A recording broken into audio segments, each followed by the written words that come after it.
Fala pessoal, beleza? No vídeo de hoje nós vamos falar de uma empresa que é um dos grandes nomes do agronegócio, principalmente quando a gente fala de desenvolver terras agricultáveis. E no vídeo de hoje nós vamos falar da Brasil Agro, e se você nunca ouviu falar sobre ela ou se já ouviu e quer saber um pouquinho mais, fica até o final desse vídeo para você compreender um pouco mais sobre essa trajetória, quais são os seus serviços e também como ela ganha dinheiro. Então, bora pro vídeo.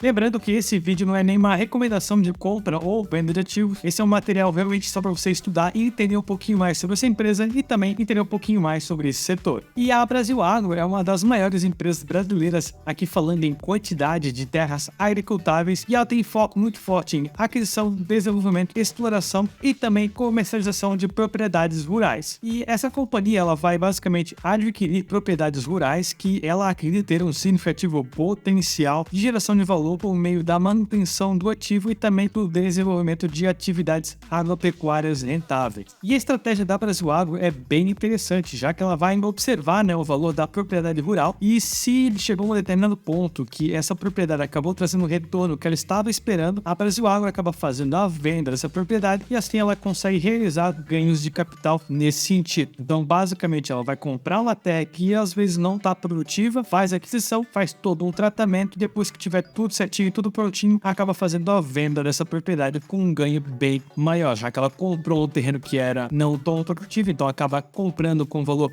menor, e quando ela faz todo o tratamento, faz a venda com um valor maior, e aí que ela ganha aí no seu capital, e também o seu modelo de negócio é mais focado na compra e também na venda dessas propriedades.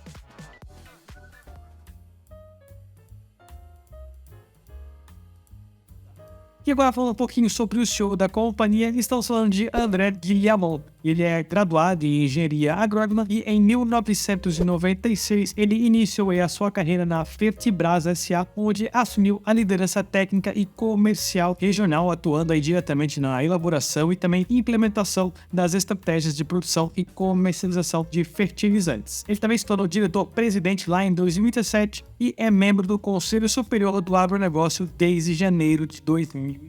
E de fato aqui o que nós queremos de um CEO dessa companhia é que de fato que ele saiba sobre agronegócio. Esse realmente é o foco da companhia, então um CEO realmente tem que conhecer aí essa parte do agronegócio bem a fundo, e aqui o André realmente se mostra uma pessoa extremamente capaz de assumir esse posto.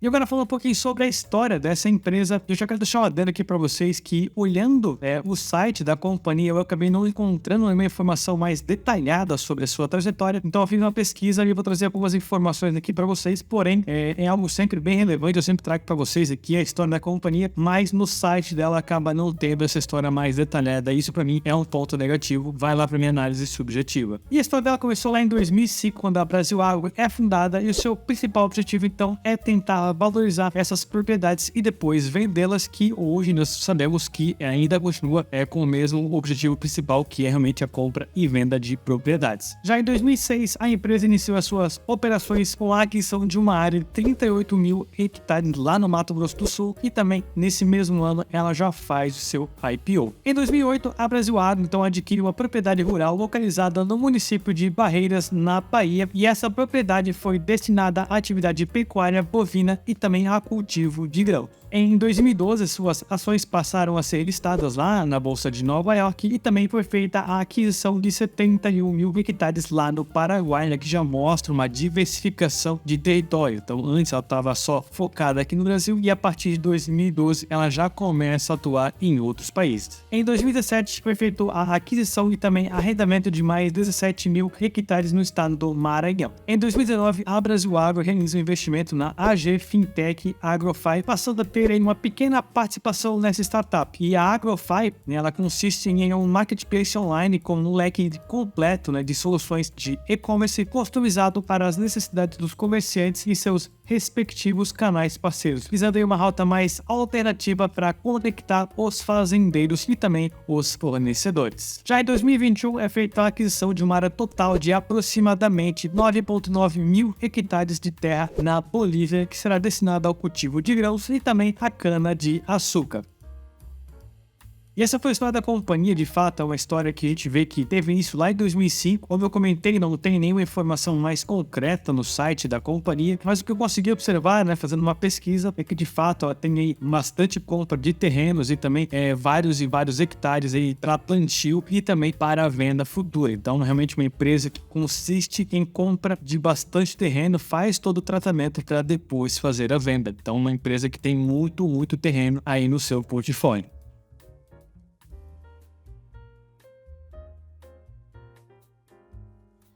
E agora falar um pouquinho sobre a visão geral dessa companhia, trazendo alguns pontos mais específicos aqui para você. Como eu já comentei, mas aqui reforçando, né, o seu plano de negócios contempla a valorização das suas propriedades rurais como sendo o seu principal vetor de retorno financeiro. Lembrem que a empresa, apesar de ter vários cultivos de grãos aí nos seus terrenos, ela realmente é mais focada em compra e venda. E agora eu vou dizer para vocês alguns pontos chaves do como é que ela consegue valorizar aí as suas terras. Então, para atingir esse objetivo, a empresa adota a seguinte estratégia: ela faz a aquisição de propriedades rurais subutilizadas ou não produtivas, faz a introdução de atividades agrícolas e também desenvolvimento da sua produtividade e também infraestrutura. Então, basicamente, ela vai aí transformar essas propriedades rurais que não são produtivas em pastagens ou implementado aí atividades agrícolas como grãos, cana-de-açúcar, pastagens e até florestas. Um outro ponto fundamental é que ela aplica aí tecnologias modernas e também as melhores práticas agrícolas para aumentar a produtividade operacional, e isso vai aumentar a valorização das suas terras, das suas propriedades rurais. Um outro ponto fundamental é a sua diversificação e também a gestão ativa do seu portfólio. E a Brasil Agro vai buscar minimizar os seus riscos climáticos e de preço das commodities com uma carteira de propriedades rurais bastante diversificada por regiões e também por culturas. Eu vou trazer uma imagem aqui para vocês mostrando a localização das suas fazendas aqui nos estados. E no Brasil a gente consegue observar que de fato é bem diversificado essas suas fazendas, mas ponto bem legal é que ela tem propriedades fora do Brasil, aqui tanto na Bolívia quanto no Paraguai. Um outro ponto que é bem válido comentar é que a Brasil Agro, quando ela vai comprar um território, uma fazenda, ela faz a aquisição de uma grande quantidade. Depois que ela faz todo o trabalho, deixar aquela terra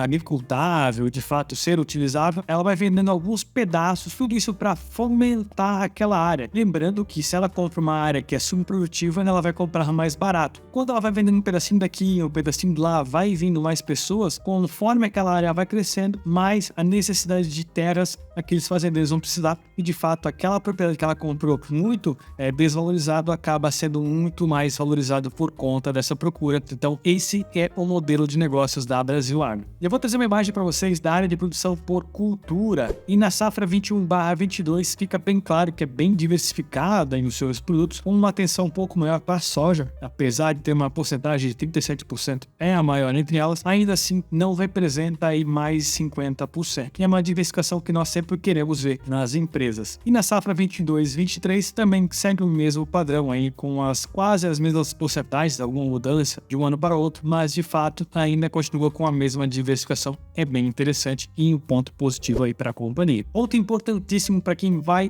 querer entender um pouco mais sobre esse setor é entender o seu ciclo de mercado. E aqui vou trazer para vocês como é que está esse status da operação da Brasil Agro. E atualmente aqui no segundo trimestre pode observar que de fato está na parte do plantio. Então está tudo 100% plantado e já começou alguma coisa de colheita. Lembrando que quando ela faz o plantio é quando ela tem o maior custo na sua operação, e só quando ela faz a colheita é que de fato ela vai ter os lucros nos seus números. Então não se espante se você vê que o valor dela ou caiu, tá com prejuízo ou teve um lucro menor do que esperado nesses meses de plantio, já que é bem normal por conta dos custos. O que nós temos que ver é se as colheitas vão dar certo, se vai de fato não ter nenhuma mudança climática que vai afetar o seu plantio, e se ela vai conseguir fazer total colheita desses grãos. Então é aqui que vale o entendimento sobre esse setor. Entender a parte do plantio, que é o maior custo dessa empresa, e a colheita é quando de fato ela vai ter os seus lucros. Então fiquem ligados nesse cronograma. E eu vou entrar rapidamente em alguns detalhes só para a gente entender algumas coisas, tá? Agora falando de grãos e algodão, nessa tela vai ter o realizado, o estimado e o projetado e a variação. E o que nós vamos observar aqui de fato é a sua última linha, e aqui ela vai ter uma variação negativa de 2%. Então o que ela tem estimado, então o máximo que ela vai conseguir produzir é 388 mil hectares.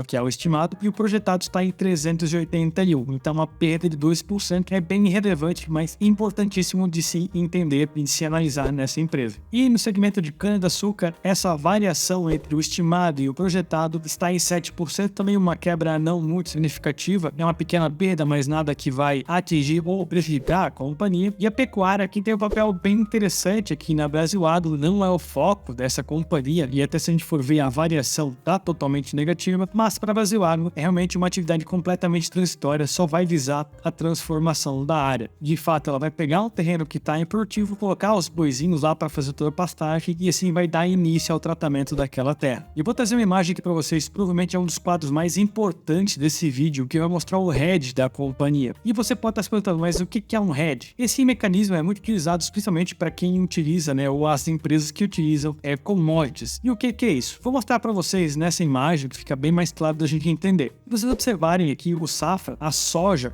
na primeira linha, 21/22, a porcentagem do hedge foi em 100%. E o preço que foi negociado foi a R$ 14,03. Isso aqui em dólar, tá? Agora, na safra de 22/23, ela fez um hedge de 64,75% e vai vender a R$ 14,62. E o que isso significa? Quer dizer que a Brasil Agro, nesse momento, tem 64% da sua operação de soja já travado num preço de R$ 14,62, aqui falando em dólar. Então, é um mecanismo de proteção para as empresas. Isso quer dizer que se o valor da soja cair, despencar para R$ 2,00, 64,75% da sua produção vai estar protegida. Então, vai ser comercializado a R$ 14,62 aqui em dólar, tá? Então, é um mecanismo bem interessante, bem importante, principalmente para essas empresas. Lembrando que a empresa do agronegócio é muito sazonal, eles já sabem e já têm de antemão qual vai ser o ciclo de colheita, qual vai ser o ciclo de plantio e conseguem fazer essa previsão de preços. Por isso é importante analisar essa tabela. E essa mesma lógica se aplica para os outros grãos. Então, o milho na safra 21/22 foi feito um hedge de 100%. Então, 100% do seu milho estava protegido com qualquer tipo de volatilidade do câmbio, seja para mais, seja para menos. E ela vendeu a R$ 63,54 o saco. Já na safra 22/23, ela fez um hedge de apenas 23%. Isso pode mostrar que a empresa acredita que no futuro o preço do milho pode aumentar. O mesmo vale para o algodão, que na safra 21/22 fez 100% a 81, e agora no 22/23, 60% da sua produção está travada ao 87,88. É uma discrepância bem grande em comparação com a safra anterior. O etanol está muito ligado ao combustível e no semestre passado ela não tinha feito um hedge tão forte, apenas 4%, mas agora na safra 2022/2023 ela acabou fazendo já 34%.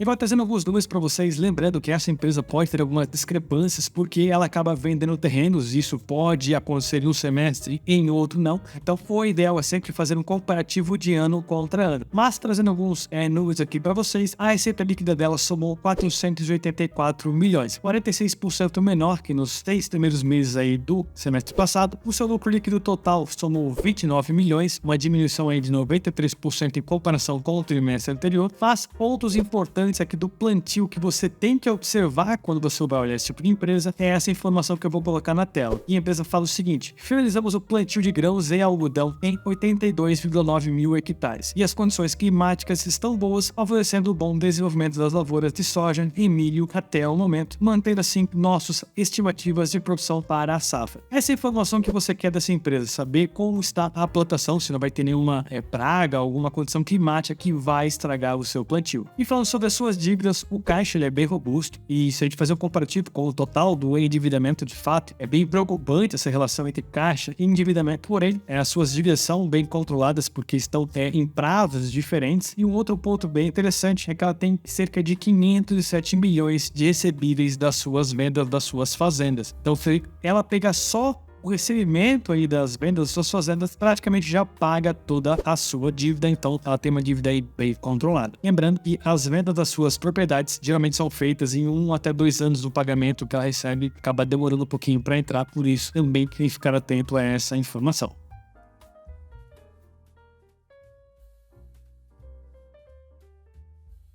E agora falando sobre a nossa análise SWOT, lembrando que eu vou trazer as forças, as fraquezas, as oportunidades e também as ameaças. E lembrando que aqui não tem certo ou errado, é só a minha percepção do que eu vi da companhia até o momento. E começando pelas forças, a primeira que eu trago para vocês é a diversificação do seu portfólio. Ela está distribuída em vários estados e isso para mim é uma força bem relevante. A Brasil Agro também tem uma diversificação bem interessante das suas culturas, não fica só na venda e compra de terrenos, ela também acaba fazendo esse cultivo, porque ao comprar até o ciclo de vender a propriedade é um tempo bem relevante, então ela aproveita para tirar uma vantagem dessas propriedades que ela acabou adquirindo, então ela faz esse cultivo. A Brasil Agro, por ter tanta diversificação dos seus estados, também acaba diminuindo seus riscos climáticos, isso é algo bem importante, já que ela não tem controle sobre o tempo, porém estar presente em vários estados pode possibilitar ela mitigar esse risco. Um negócio consideravelmente previsível, né? Ela já sabe quando é que tem que plantar, qual vai ser a colheita, né? Então todo esse ciclo fica muito previsível e um ponto forte para essa empresa ou para as empresas desse setor. E uma outra força é a sua diversificação da sua receita. Ela está presente aqui no Brasil, mas também ela vende seus produtos que são commodities e ela também recebe em dólar. E apesar disso, e além disso, também tem atividades fora do Brasil. E uma das fraquezas, a primeira que eu trago para vocês é uma certa dependência na demanda de commodities. Então aqui fala de milho, feijão, tudo isso são commodities e ela acaba tendo aí essa fraqueza, né, que vai depender do ciclo de mercado para poder fazer essa venda ou não desses ativos. Lembrando que para mitigar esse risco, ela acaba fazendo os hedges. Por conta do cultivo de grãos, ela vai estar exposta à volatilidade de câmbio. Lembrando mais um ponto aqui que a empresa tem de mitigar esse risco é fazendo hedge, mas ainda assim há o risco aí por conta de ser uma commodity, os grãos que ela acaba cultivando nas suas terras. E uma outra fraqueza é que um dos principais produtos é a venda de terras e isso não acontece sempre. A gente sabe que não é bem simples assim, né? Você compra um terreno e logo já vende, não é assim que funciona, acaba demorando um pouco mais e isso não acontece todos os meses. Então essa é uma fraqueza aí que a companhia acaba tendo no seu modelo de negócio. E agora falando de oportunidades, a aquisição de terrenos em locais estratégicos pode ser uma oportunidade gigantesca para ela. Venda a produtores com um valor muito elevado. Lembra que eu comentei que ela vende um pedacinho aqui, um pedacinho lá e depois faz a venda de uma grande totalidade justamente para aumentar o valor daquelas terras. Então essa também é uma oportunidade bem grande para a empresa e também a diminuição de custos. A gente sabe que quanto menor o custo que ela tem com aquela terra, maior vai ser o seu lucro depois quando ela vai fazer a sua venda. Agora falando de ameaças, a primeira que eu trago para vocês, não tem como escapar, são as regulamentações. Esse setor, esse segmento, esse mercado é extremamente regulado. Então tomem cuidado na hora de escolher essa empresa na sua carteira. Uma outra ameaça que eu trago para vocês são as invasões. Eu vi alguns vídeos informando que há algumas ocupações em terras de fazendeiros e essas invasões podem realmente prejudicar e podem ameaçar toda a produção aí da Brasil Agro. Outra ameaça são questões climáticas, né? Tá lá tendo a tua plantação e acontece algum desastre natural, isso vai impactar a companhia. E a outra ameaça é a dependência de água no processo de produção, principalmente dos produtos agrícolas. E de fato, qualquer empresa que tenha uma dependência de água vai ser uma grande ameaça para ela. E essa foi a nossa análise SWOT. Se você observou que não tem algum ponto aqui, ou que eu não falei, ou que você observou que seria interessante para complementar, deixe nos comentários de deixar esse vídeo ainda mais completo.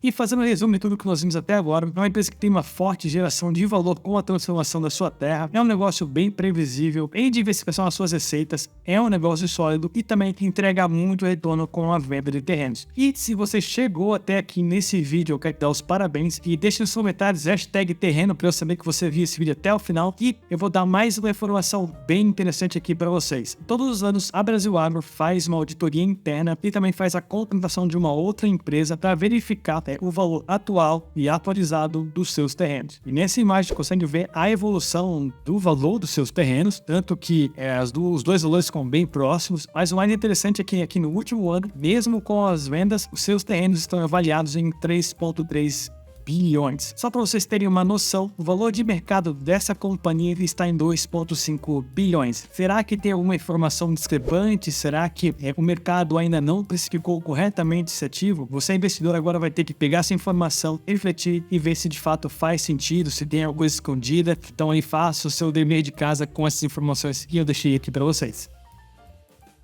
E se você gostou dessa empresa e quer se tornar sócio dela, na data da gravação desse vídeo, a cotação da Bolsa de Valores está em R$ 24,50. Se você gostou desse conteúdo e gostaria de aprender mais sobre as empresas e também tirar as suas dúvidas ao vivo, vou deixar o link na descrição desse vídeo onde você pode ser redirecionado à nossa página, onde nós temos um grupo exclusivo de análise de empresas toda semana. Então, se você quer aprender, quer tirar suas dúvidas de forma ao vivo, link na descrição e não perca mais tempo. E por hoje é isso. Se você gostou, deixe seu curtir também, compartilhe com mais pessoas e nos vemos na próxima semana. Até lá!